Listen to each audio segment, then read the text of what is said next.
सच बोलने वाली बहू। देखो ममता, मैं आज ऑफिस जाने के मूड में नहीं हूँ। किसी का फोन आया ऑफिस से तो बोल देना कि मैं घर पर नहीं हूँ, किसी जरूरी काम से गांव गया हूँ। ठीक है, मैं चला सोने, बाकी मैं संभाल लूंगा। ममता बेचारी, जैसा नाम वैसा ही नेचर। ना कभी झूठ बोला, ना फरेब, ना किसी से चालाकी की, ना किसी की पंचायत। सुन लेती है पति की बात और फिर कुछ देर बाद फोन आता है। हेलो, कौन? मैं सुनील का बॉस बोल रहा हूँ। दफ्तर में इतना काम पड़ा है, अभी तक ऑफिस नहीं आया। वो क्या कर रहा है? फोन दीजिए उसे। जी वो तो सो रहे हैं। कह रहे हैं कि आज गर्मी बहुत है तो घर के मजे लेंगे। बॉस को बीवी की बात पर गुस्सा आ जाता है। तो उसे बोल दीजिएगा कि अब घर में गर्मी के ही मजे ले, कोई जरूरत नहीं है यहाँ आने की। ये बोलकर बॉस फोन रख देता है। ममता सारी बात सुनील को बता देती है। न जाने किस बेवकूफ से पाला पड़ा है, समझ नहीं आता। तुम्हारे कारण मेरी नौकरी चली गई। अरे झूठ बोलने में क्या जा रहा था तुम्हारा? ममता को समझ में नहीं आ रहा था कि उसकी खता क्या थी। अरे जो है वही तो बोला। फिर एक रोज, बहू, अरे आ बहू, कहाँ है तेरा पति? इस महीने घर के खर्चे के पैसे भी नहीं भेजे। क्यों, माँ बाप की फिक्र खत्म हो गई है क्या उसे? पाए लागू माँ जी, वो ये बोल रहे थे कि माँ को क्या है, घर का राशन, खेत का पैसा, मवेशी का दूध, फिर भी न जाने क्यों मेरे सर पर भार देकर बैठी है। तभी सुनील ममता के मुंह पर हाथ रख देता है। क्यों रे कलमुँह है, हटा बहू के मुंह से हाथ। अरे क्या क्या बोलता है तू? वो तो इसकी झूठ बोलने की आदत नहीं है, इसलिए पता चल रहा है। देख मेरी सास कितनी शरीफ है। हाँ, तेरी माँ तो मोहल्ले की बदमाश है ना, और तेरी सास शरीफ है। बेटा ममता को देखता है और गुस्से से बोलता है। अब खड़ी खड़ी देख क्या रही हो? और भी कुछ कहना है क्या? माँ आई है ना, जाकर छाछ ले आ ठंडी वाली। ममता अंदर चली जाती है। माँ, इसके सच बोलने की आदत के कारण मेरी नौकरी जाते जाते रह गई। वो तो मैंने अगले दिन जाकर पैर पकड़ लिए मालिक के, नहीं तो। सब जानता है बहू की आदत नहीं है झूठ बोलने की, तो तू शांत क्यों नहीं रहता? क्यों उसे झूठ बोलने को बोलता है?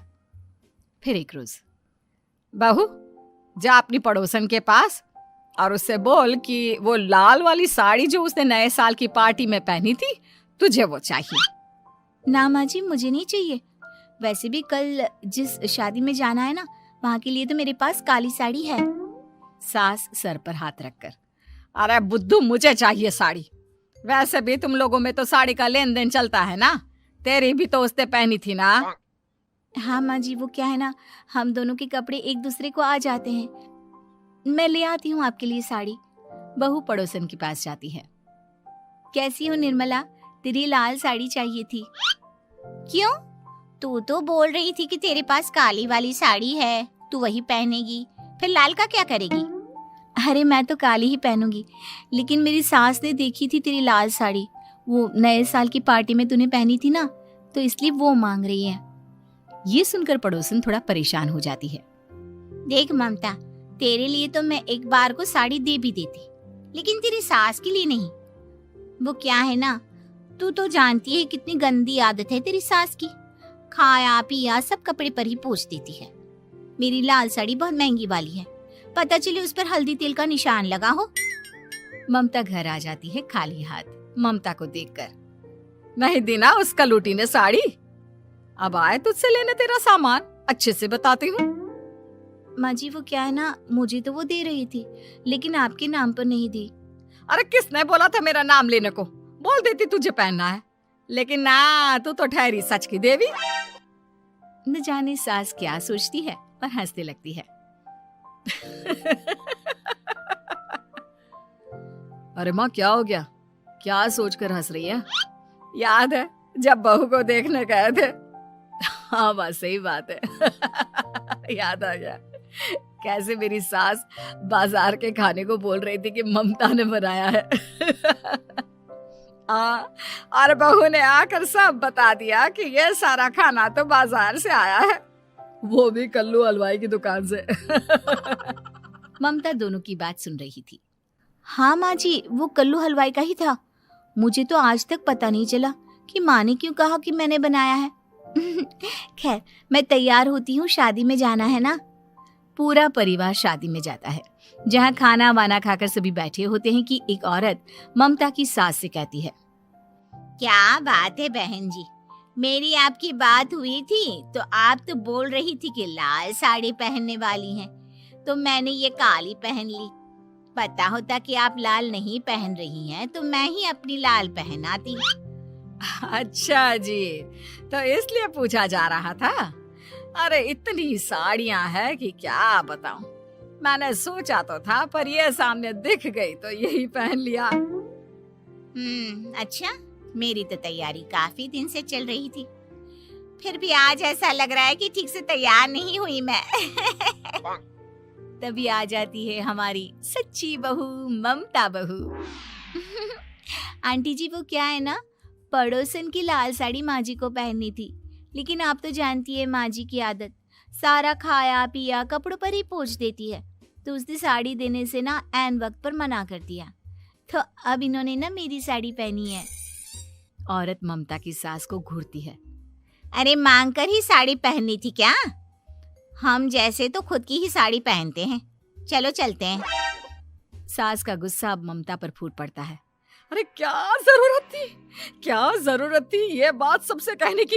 अरे घर की इज्जत का कोई ख्याल है कि नहीं तुझे? हाँ, मैंने क्या बोल दिया माँ जी? मुझे क्यों डांट रही है? मेरी गलती क्या है? ममता को रोता देख सुनील आ जाता है। अरे माँ, क्या हो गया? पता है ना शादी का माहौल है। सास सारी बात बेटे को बता देती है।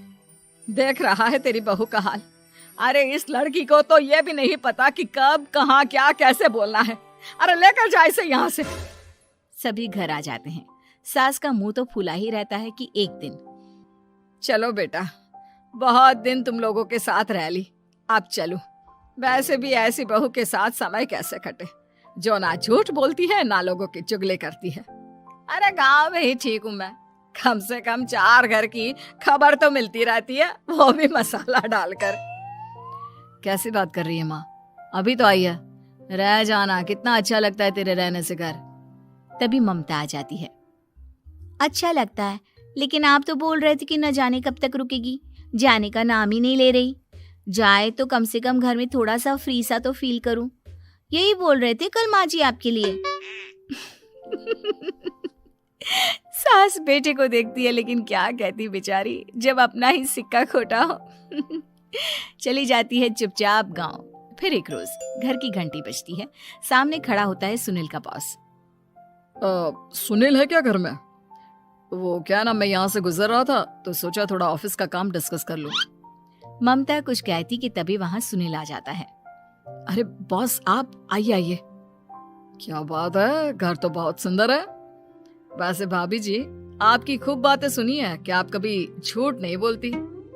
ये तो पता नहीं, लेकिन हमेशा सर कुछ न कुछ ऐसा बोल देती हूँ जिससे परेशानी हो जाती है। मैं ऐसा नहीं चाहती, लेकिन क्या करूँ। खैर, बॉस कुछ देर रुकता है, काम की बात होती है। ममता के साथ सब चाय पीते हैं और जैसे ही बॉस जाने को मुड़ता है कि क्या जी, कितने नेक इंसान है, फालतू ही आप खड़ूस और निकम्मा बोलते हैं इन बॉस को। अब क्या, बॉस के कान तक खुद के लिए अनमोल वचन पड़ जाते हैं और फिर ओह, तो ये बात है। और क्या कहता है ये? अरे बॉस, आप भी किसकी बात पर विश्वास कर रहे हैं? अरे इससे तो ये भी नहीं पता कि आलू प्याज कहाँ रखा है। अरे ये क्या जाने क्या बोलना है क्या नहीं बोलना है। मतलब जो मुंह में आ रहा है बोले जा रहा है। भाभी जी, आप बताइए। नहीं बॉस, लग रहा है कि कुछ गलत बोल गई मैं। वैसे ये सिर्फ इतना ही बोलते हैं कि आप में कोई टैलेंट है ही नहीं, आपकी नौकरी इन्हीं के कारण तो बची हुई है। अरे बस कर ले अम्मा, अब क्या करवा कर मानेगी, बड़ी मुश्किल से तो नौकरी बची थी मेरी। सही कहा, बची थी, लेकिन अब निकल गई। तेरे टैलेंट के भरोसे चल रही है ना मेरी नौकरी, अब देख तू। अच्छा, तो आप भी यही मानते हैं? वैसे ये बात तो है, सुनील काफी टैलेंटेड है। बॉस चला जाता है। सुनील सर पकड़कर बैठ जाता है। माना सच बोलना एक अच्छी आदत है, लेकिन ममता, आज का समय ऐसा नहीं है। तुझे थोड़ा सा समाज को देखकर खुद को बदलना होगा, समझी? जी मुझे तो पता ही नहीं चलता कि मैं क्या गलत कर रही हूँ। यकीन मानिए मैं जानबूझकर नहीं करती। सुनील सोच लेता है कि वो किसी न किसी तरह अपनी बीवी के इस भोलेपन का इलाज करके रहेगा, लेकिन सवाल ये कि कैसे। कैसे का जवाब अब मिल जाता है और फिर एक रोज ममता की माँ आती है। ममता, तुझे तो पता है तेरे पापा का काम ठीक नहीं चल रहा है। कुछ पैसों की जरूरत थी, तेरे पास हो तो मदद कर दे बेटा। ममता माँ को घर खर्चे से बचाए पैसे दे देती है। पैसे देने के बाद सुनील आ जाता है। अरे सासू माँ, आज यहाँ कैसे आना हुआ? नहीं बेटा, वो ममता की याद आ रही थी ना तो आ गई। वो क्या है ना, पता है पापा का काम ठीक नहीं चल रहा है, तो माँ कुछ पैसे लेने आई थी। क्यों? यहाँ क्या पैसे का पेड़ उगा है? अरे कौन सी माँ अपनी बेटी के ससुराल का खाती है? कोई जरूरत नहीं है पैसे देने की। वापस कर दो माँ जी पैसे और निकलो यहाँ से। आगे से यहाँ पैसे लेने नहीं आना। सुनील ये बोलकर निकल जाता है। उसके जाने के बाद, बेटा ममता, तूने मेरी बेइज्जती कराने के लिए यहाँ बुलाया था क्या? अरे छोटा सा झूठ बोल देती तो तेरी माँ की इज्जत बच जाती, लेकिन चलती हूँ मैं। सास बाहर जाकर बाहर खड़े सुनील से कहती है, तेरे कहने पर बेटा हमने ये नाटक तो खेल लिया, लेकिन उसका क्या असर होता है ये नहीं पता। थोड़ी देर बाद सुनील घर आता है। देखिए, मुझे मेरी गलती का एहसास हो गया है। मैं समझ गई हूँ कि सच कितना सच होता है और उसकी कीमत आज के समय में बहुत बड़ी है। माफ करना, मैं आज से सच कभी नहीं बोलूंगी। क्या? कभी नहीं? फिर क्या, दोनों मियाँ बीवी खुश रहने लगते हैं, क्योंकि बीवी को थोड़ी सी झूठ की आदत हो जाती है।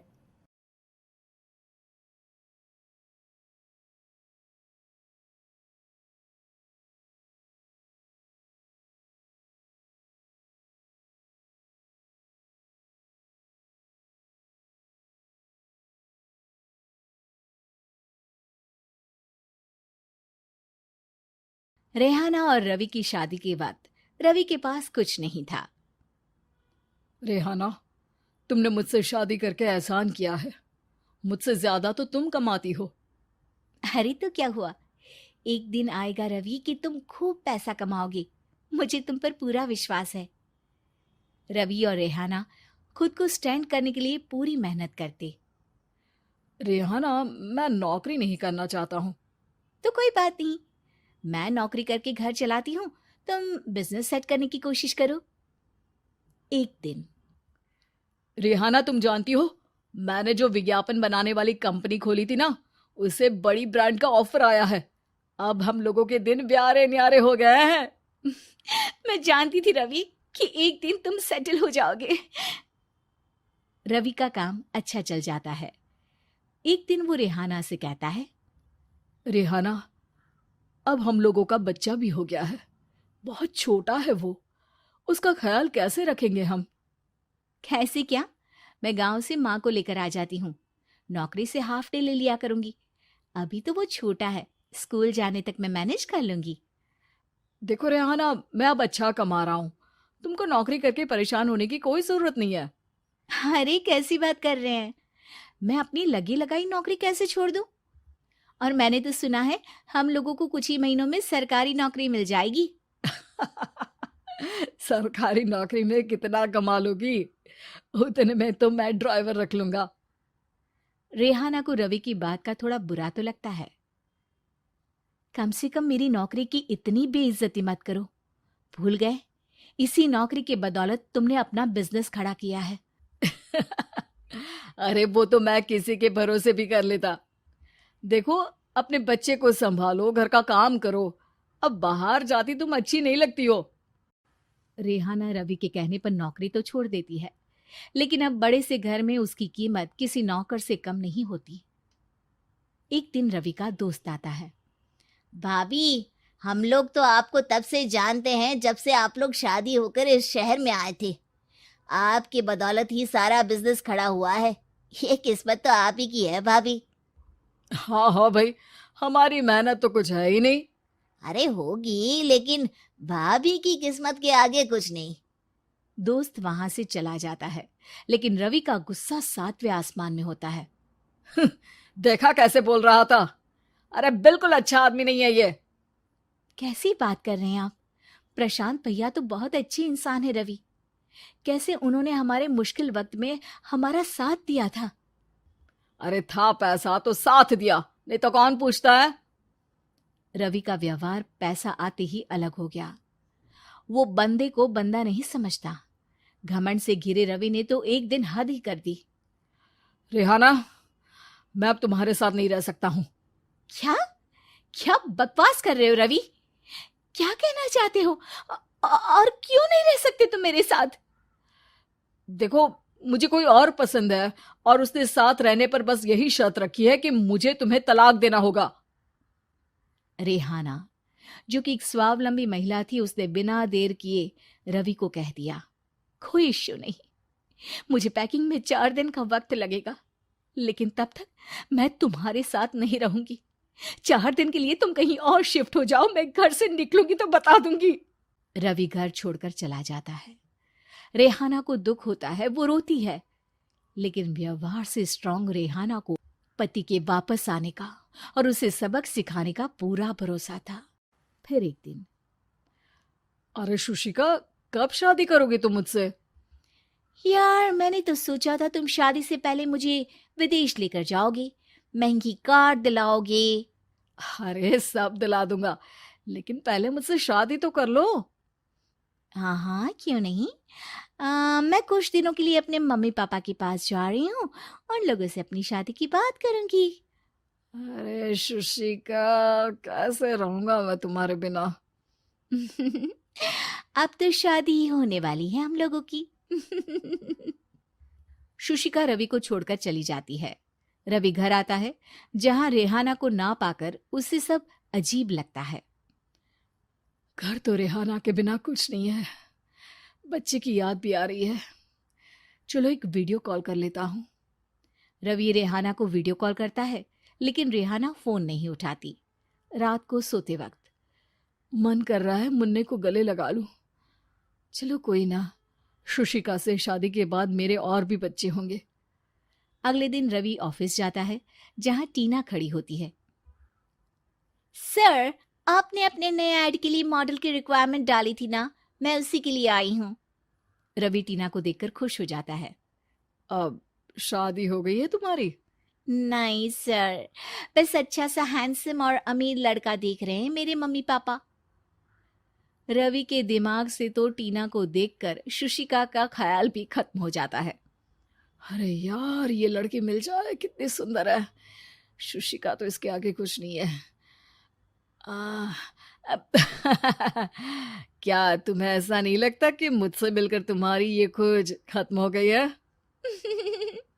आप तो 2 बच्चों की पापा लग रहे हैं। अरे नहीं नहीं, मेरी शादी तो हुई थी, लेकिन बीवी को किसी और से प्यार था, मुझे छोड़कर चली गई। खैर, टीना की दोस्ती रवि से हो जाती है, लेकिन 1 महीने बाद शुशिका रवि के पास वापस आती है। मेरे मम्मी पापा तुमसे मिलना चाहते हैं, लेकिन उन लोगों को ये मत बताना कि तुम पहले से शादीशुदा हो, और हाँ, शादी से पहले अपनी सारी प्रॉपर्टी तुमको मेरे नाम करनी होगी। अरे पागल, अब मैं तुमसे शादी ही नहीं करना चाहता। भला ऐसी लालची औरत से कौन शादी करेगा? तभी वहां टीना आ जाती है। रवि, ये पागल सी औरत कौन है? देखो, तुमने ही कह दिया ना पागल, तो पागल ही है। पता नहीं कौन है, कह रही है शादी कर लो, लेकिन शादी से पहले अपनी सारी प्रॉपर्टी मेरे नाम कर दो। बोल तो सही रही है। वैसे तुम जानती हो, मेरी एक सहेली है, उसके पति ने उसे पैसा आते ही छोड़ दिया, जबकि उसको खड़ा करने वाली ही मेरी सहेली थी। और मुझे भी भरोसा नहीं है। अगर मैं भी तुमसे शादी करूंगी तो तभी जब तुम मेरे नाम अपनी सारी प्रॉपर्टी कर दोगे। अरे हाँ हाँ, क्यों नहीं, बिल्कुल कर दूंगा। रवि और टीना की शादी की तारीख तय हो जाती है। वो अपनी सारी प्रॉपर्टी के कागज लेकर शादी वाली जगह पर पहुंचता है, लेकिन वहां टीना आती नहीं। रवि टीना को मैसेज करता है, कहाँ हो? सॉरी, मैं तुमसे शादी नहीं कर सकती। मुझे तुमसे भी ज्यादा पैसे वाला मिल गया। रवि को गुस्सा आ जाता है। वो गुस्से से सारा डेकोरेशन तोड़ रहा होता है कि वहां रेहाना आ जाती है। सर क्या हो गया? क्या डेकोरेशन पसंद नहीं आई आपको? तुम यहाँ क्या कर रही हो? मैं यहाँ की डेकोरेटर हूँ। क्या आपको पसंद नहीं आई यहाँ की सजावट? रवि दौड़कर रेहाना के गले लग जाता है। मुझे माफ कर दो रेहाना। रवि रेहाना के गले लग जाता है और रेहाना टीना को थैंक्स का मैसेज करती है।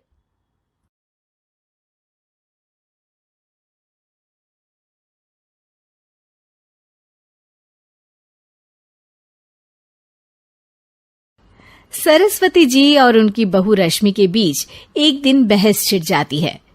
आखिर किसका काम ज्यादा आसान है, बहू का या सास का? माँ जी, सास को काम ही क्या है, आपके सारे काम उंगलियों पे तो हो जाते हैं। कुछ भी। हाँ, हिसाब तो उंगलियों पे ही हो जाता है ना। अरे बेटा, ऐसा सिर्फ अभी लगता है। जो मुझे करना पड़ता है ना, वो तुझे करना पड़े तो समझ आएगा कि असली काम का पहाड़ कैसा होता है। ठेले बराबर वजन भी नहीं है आपके काम में, और बात पहाड़ों के वजन की कर रही हैं आप। तू ऐसा करती ही क्या है घर में बेटा, ये तो बता मुझे। मैं थोड़ी ना कुछ करती हूँ, सब जादू से हो रहा है इस घर में। अरे एक दिन मेरा काम करोगी तो समझ आएगा। Okay okay, shut up.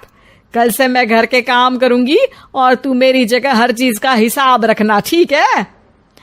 ठीक है, ये भी कर लेते हैं। ये सास बहू की डील के बारे में रश्मि के पति अमन को नहीं पता था और ना ही अमन के पिताजी सुरेश जी को। पर गेहूं के साथ साथ जैसे घुन भी पिस जाता है, ये दोनों भी पिसने वाले थे। सुबह अमन उठकर रेडी होता है ऑफिस जाने के लिए, तो पता है उसके कपड़े नहीं निकले हुए हैं। अरे रश्मि, तुमने मेरे कपड़े नहीं निकाले? अपनी माँ से पूछो ना, उन्हीं का काम है ये। अमन अपनी माँ के पास जाता है। अब मेरे कपड़े आज आप देने वाले हो क्या माँ? हाँ, देना तो मुझे ही चाहिए, पर तेरी बहू ने कपड़े धोने ही नहीं डाले, तो कोई भी धुला हुआ कपड़ा नहीं है बेटा। हैं? ऐसा क्यों? कपड़े तो धोने आप ही देते हो ना माँ? अरे बहू ने तुझे बताया नहीं, अब हम अदल बदल गए हैं। मैं अब बहू और तेरी बीवी सास। अमन परेशान हो गया। वो बिना इस्त्री के कपड़े पहनकर ऑफिस चला गया। सरस्वती जी अपने घुटने के दर्द के कारण झुककर घर साफ नहीं कर पा रही थी और ना ही खाना बनाना याद रख पाई। उधर रश्मि पहले ही दिन घर की चाबी घुमा चुकी थी और 300 रुपए का हिसाब अलग नहीं मिल रहा था। पर दोनों का ही घमंड कैलाश पर्वत से भी बड़ा था और दोनों ही खेमे एक दूसरे की बात मानने को बिल्कुल तैयार नहीं थे। शाम को जब सुरेश जी और अमन खाना खाने बैठते हैं तो सरस्वती जी उनके सामने गाजर और पपीते लाकर रख देती हैं। अरे माँ, ये क्या है? ख्याली पुलाव के साथ सलाद। माँ जी खाना बनाना भूल गई लगता है। अरे एक एक चमन्नी का हिसाब है मेरे पास, खाना बनाना कैसे भूल जाऊंगी? ये तो मैंने पढ़ा था कि फल फ्रूट खाने से सेहत अच्छी रहती है, इसीलिए ये ले, एक फल खा ले। रात को सुरेश जी और अमन अपनी मीटिंग बिठाते हैं अकेले में। बाबूजी, इनकी लड़ाई के कारण ना हमें ठीक से खाना मिल रहा है, उल्टा घर के सारे काम रुक गए हैं। हाँ बेटा, 2 भैंसों की लड़ाई में बेचारे खेत के पौधों का भी नुकसान हो रहा है। पर पापा, क्या बताऊं आपको, मैंने माँ को इस महीने की 2 तारीख को बिजली के बिल के पैसे दिए थे। आज बिल भरने के लिए मांगने गया तो पता चला कि रश्मि उन पैसों से गैस सिलेंडर ले आई। अच्छा, तो सिलेंडर के पैसों का क्या हुआ? अब सिलेंडर के तो कोई पैसे नहीं थे बाबूजी, हमारे घर पर गैस की पाइपलाइन लगी है ना। बेटा, इन दोनों का कुछ करना पड़ेगा, नहीं तो अपने घमंड के चक्कर में पूरा घर बर्बाद कर डालेंगी ये दोनों। अमन और सुरेश जी काफी सोच विचार के बाद एक निष्कर्ष पर पहुंचते हैं।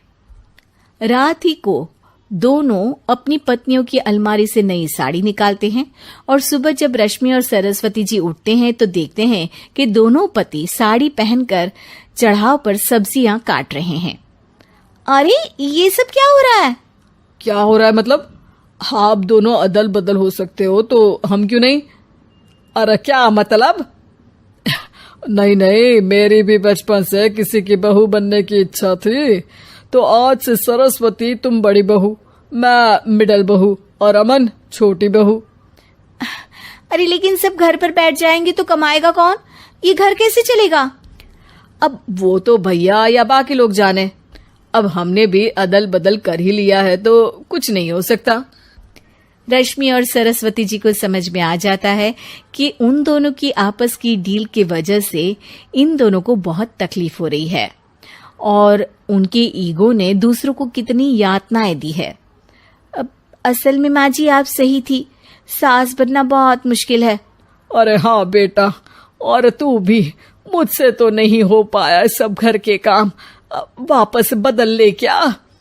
हाँ हाँ बिल्कुल माँ जी, और अब आप दोनों भी बदल लीजिए, कोई आ गया तो आप दोनों को देखकर क्या सोचेगा? अच्छा है, आप दोनों के समझ में ये बात तो आई, मैं फटाक से कपड़े बदल लेता हूँ। अरे रुक जा बेटा, एक फोटो ले लेती हूँ तेरी, मेरी बेटी होती तो तेरे जैसी ही दिखती साड़ी में। और मेरा फोटो नहीं लोगी?